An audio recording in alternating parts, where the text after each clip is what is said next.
Hello, everybody, and welcome into another Flyers news and rumors here at the Hockey Writers. I'm your host, Matthew Zator, and as always, joined by Justin Giampietro. Justin, how's it going?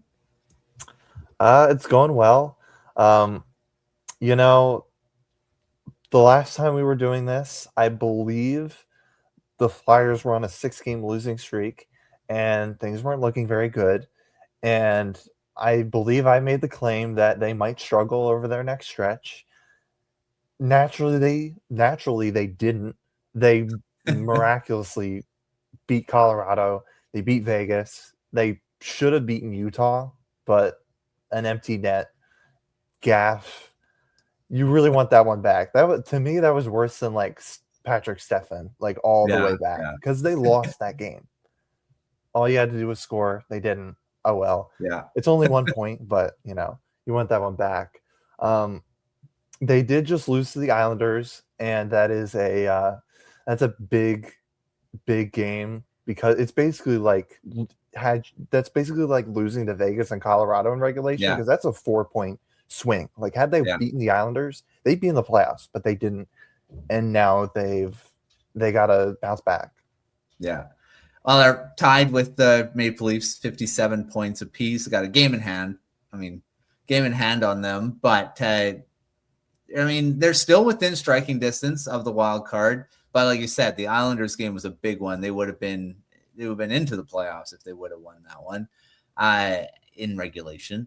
The Islanders they're right there too. They lose a few games, they're back into this. There's so many teams in that bubble of the wild card in the division. You win a few and all of a sudden you're back into first or second, especially in both divisions. They're around the same now. When it used to be the Atlantic was the tight one, Metro is actually quite tight as well when you're looking at the different teams. But the Atlantic is still the one that has, of course, they hold the two wild card teams right now. They're both from the Atlantic. So, the Flyers, they've been giving themselves a chance to get back into this position. I say the Islanders one was a bit of a disappointment because that would have really changed or probably this discussion right now. But what do you see for the next bunch of games? They got through this tough stretch relatively unscathed, but they still got a lot of work to do. Yeah, and that's something that I brought up last time is can they put together wins and get back in this thing? Because that's what's going to have to happen. Like you can't just coast the way you are now. Like if they produce at the same clip points wise that they have been all season, I'm not convinced that that's going to get them in because you'd need the Islanders to lose games and you'd need Pittsburgh to lose games, and they've been very, very good recently. Carolina, they're in. Like, let's be honest here, they're definitely going to make the playoffs. Washington hasn't been great, but I'd expect them to bounce back before Philly, right? Because they're a talented team. They were the number one team in the East last year for a reason, and they have the talent to bounce back. So you need to go on a run, and I'm not sure that the Flyers can do that. We've seen them play good hockey in stretches, but we need more than 3 games here, right? Yeah. Like that road trip last week, that was very good, but it can't be 3 games. It has to be several weeks, and we're almost at the Olympic break right now. We have, I believe, 5 games for the Flyers left. 4 of them are against Eastern Conference opponents. Those are the games you really want to win. You want to really win these games against wild card teams in your division. I don't believe they play a ton of games against teams in their division. I think it's more so they play Boston. I know that. They play Ottawa. I do believe they play Washington and Columbus. I think those are the other 2. So it's not the Islanders again. Like that was the big one, right? Because they're third, and that's the team you're directly competing with. Whereas teams like Washington, Columbus, they're behind you. Columbus is trending well, though. So again, that kind of goes back into the point. Like you need to go on a run because other teams are going to catch you if you just coast. So we'll see if they can do it, but they are giving themselves a chance. They're definitely not out of it, but they do have to start winning consecutively. Yeah, look, I forgot. The Capitals are in that tie as well. They're all tied with 57 points right now. Devils are a point back, and then you got the Blue Jackets and out Senators 2 points back. So all these teams that they got to, like you say, they have to start losing, and the Flyers have to win a lot. And the Panthers, of course, are just 2 points ahead. I mean, it's all so tight. You go on a little bit of a losing streak, and conversely a winning streak, you can get right back into the mix. So, and that's what the Flyers did over these last few games. But the Islanders one would have been a better one to win over maybe the tougher, I guess, on paper ones. All right, moving on. I mean, the Flyers are starting to get a bit of I don't know if it's a problem. It's not a bad problem to have here, where you have a lot of wingers that can be in your lineup that are NHL caliber, young veterans. I mean, there's quite a few who, I mean, obviously there are only so many places to, so many roster spots. Who's staying? Who's going? Yeah, I mean, I don't think that they can continue on with what they have, because Porter Martone, I would imagine he's in the NHL next year, and he's probably not in the fourth line. Bump will compete for a spot, most definitely. I think he's been very good in the AHL. He's been injured recently, but I think he's done really good work with John Snowden, head coach of the Phantoms. Like, that's a guy that was kind of equal with Denver Barkey. I think a lot of people saw it that way. And you look at how Barkey's playing now. I mean, it would be hard to imagine that Bump is like completely not ready for NHL hockey. So then you have that, and then Tyson Forrester coming back. And, if Zegras stays on the wing, you have him, you have Konechny, you have Tippett, you have Michkov, you have Brink. You have too many guys. There are simply too many guys, and Grabenkin too. Like, yeah, these guys are you're gonna have to send down a couple of those names that I mentioned to the AHL if you want to have a full winger lineup, if you want to have those guys on the wing.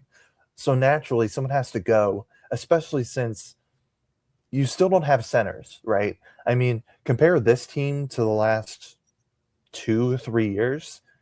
The only thing they did was get rid of Frost and replace him with Dvorak. Yeah. That may be an on-paper upgrade, maybe, but it's totally insignificant the way I see it. You have basically the same center core that you've been rocking with for years. Yeah. Years. So I would imagine, and I'm not sure, because Tippett is the name I'm looking at.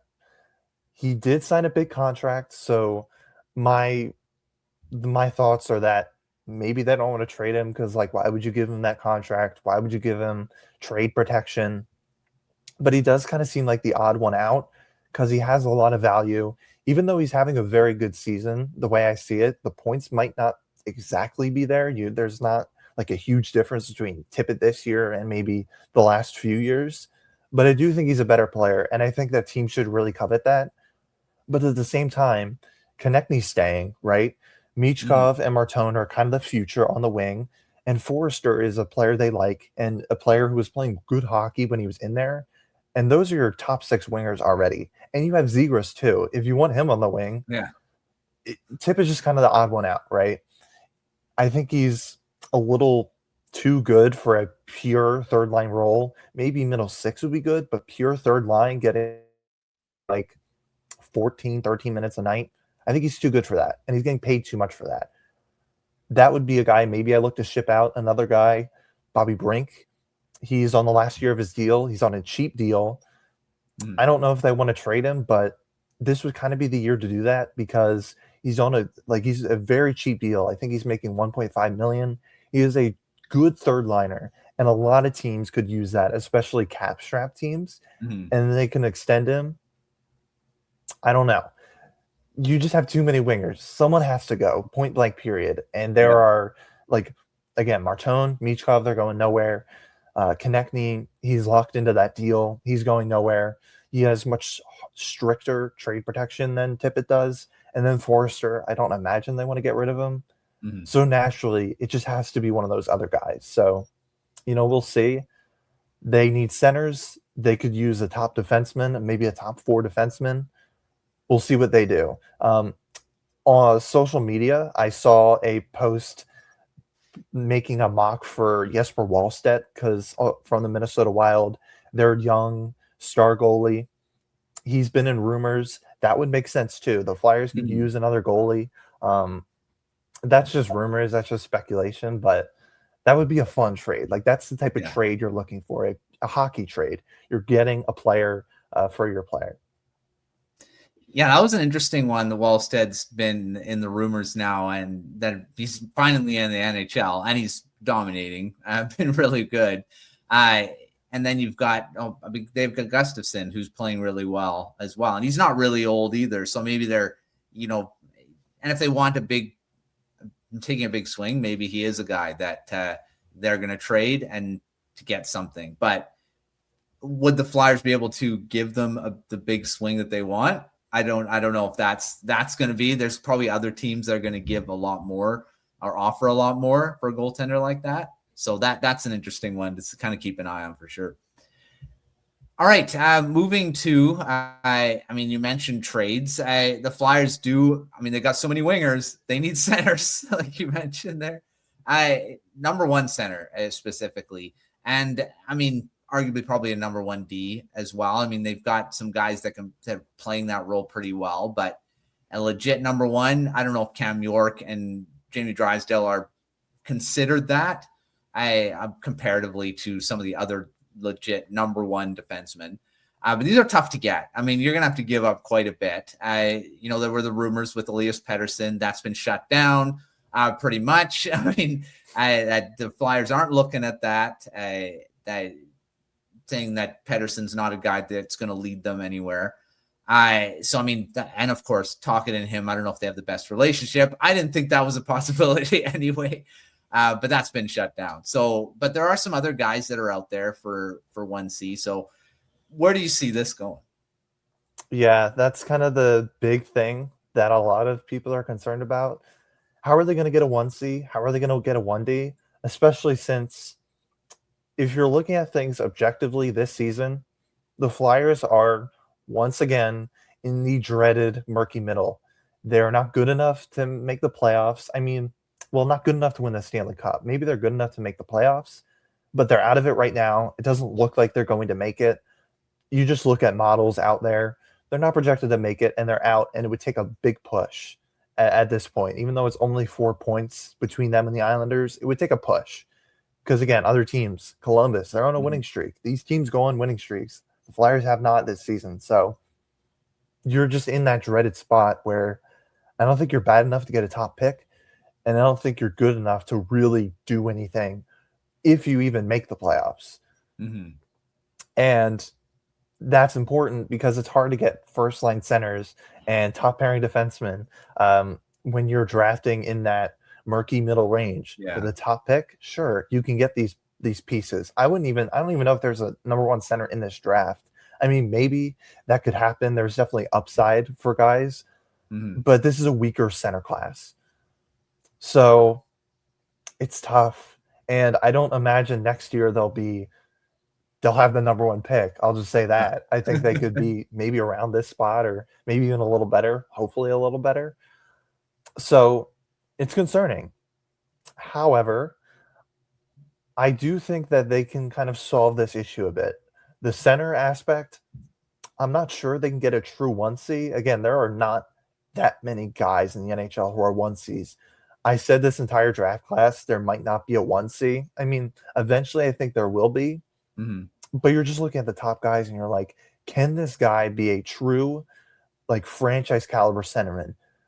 I'm just not sure it's there. That's how rare these guys are. You can go entire draft classes without having these guys. And there have been draft classes without these guys. So I think maybe you pivot to two very good second line centers. I think you can make that work. A team like Colorado is showing how important a very good second line center is. With Brock Nelson, he is having a phenomenal season, and he has totally transformed their team. Of course, they were very good before, but not this good. And he has really, really helped that. They would not be doing what they are doing without Brock Nelson.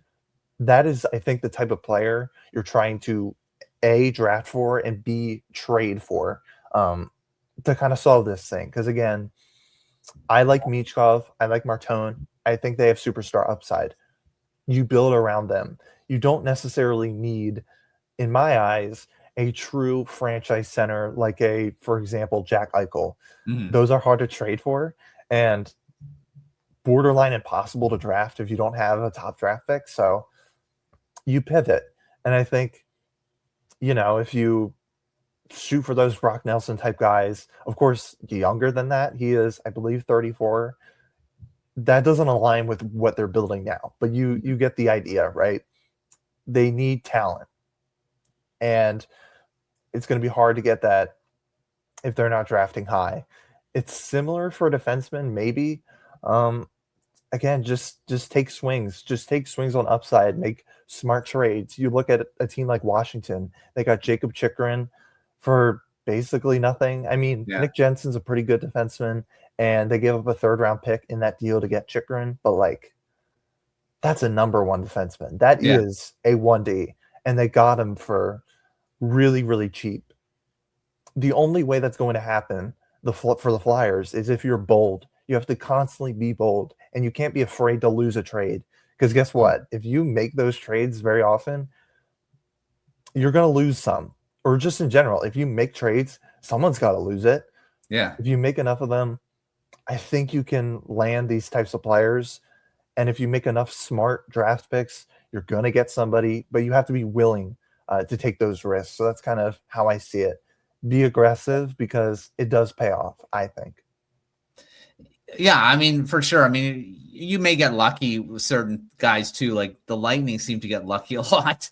Darren Radish, I mean, he's got 14 goals this season. What did they get him for? I don't know. I don't think they drafted him. I think they traded for him. I think he was free agent. Free agent, yeah. So I mean, you get lucky sometimes where you get. I'm not saying he's a legit number one, but sure playing like a number one defenseman this season. But I mean, he's late bloomer. He's 29 years old right now. So I mean, it's a guy that he played for the Blackhawks before as well. But yeah, undrafted. So I mean, that's something that you don't get all the time, but you may get lucky with that sometimes. But yeah, taking swings on guys that maybe not other teams are looking at. And you mentioned Zegras. That was something that, that's maybe a little bit of a gamble, but that is something you took a swing on, and you didn't have to give up much to get him. And it looks like he's going to be a long-term piece now in Philadelphia. So you have to do more of those trades too.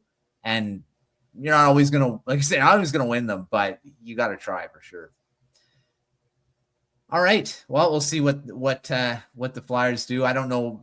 I mean, we got a week, pretty much a week from the roster freeze for the Olympics. So there might be some trades happening in the next few days.